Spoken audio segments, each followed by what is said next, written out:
Today we've come to a very special place that is called Cake Lavashak, and we really like this place, so we wanted to take you there. I found this place 4 years ago when I was going home from work. I passed through this place and it really struck me as something pretty unique. So let's go and see what it's all about.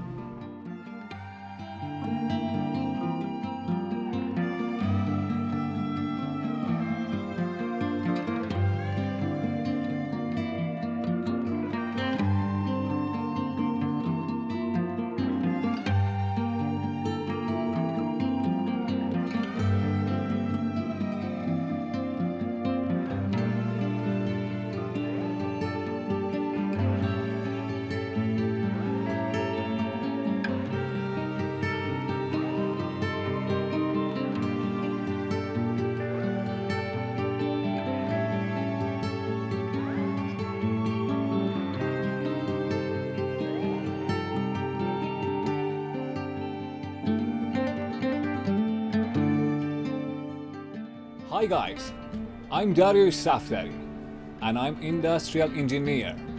I'm founder of Fruit Leather Cake. Let's see.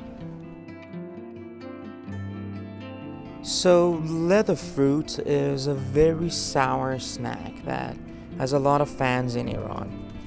It is essentially boiled fruit that is salted and made into a paste, and then it is flattened on a surface and left out to dry. A lot of people even add salt to the leather fruit before eating it because it makes the taste richer and even more sour.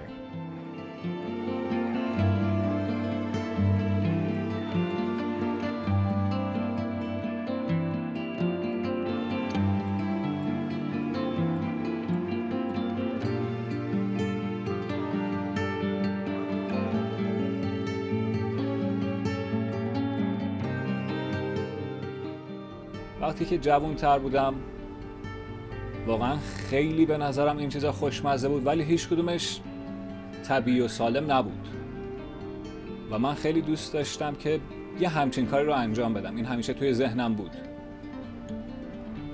در کل کیک لواشکی و فلسفه‌اش اینه که چیزی رو درست کرده باشیم که سالم باشه و کیک لواشکی کاری میکنه که هممون لاغرتر بشیم در کنار اینکه طبیعیه.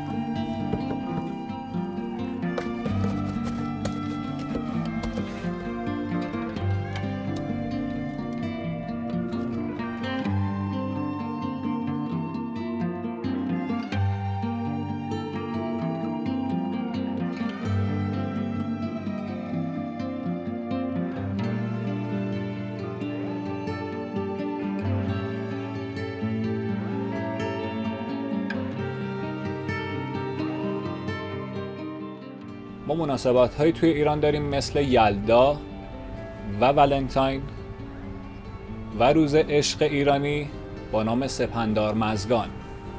این سه مناسبت از همه مهمتره برای ما و یلدا از همه‌شون مهمتره.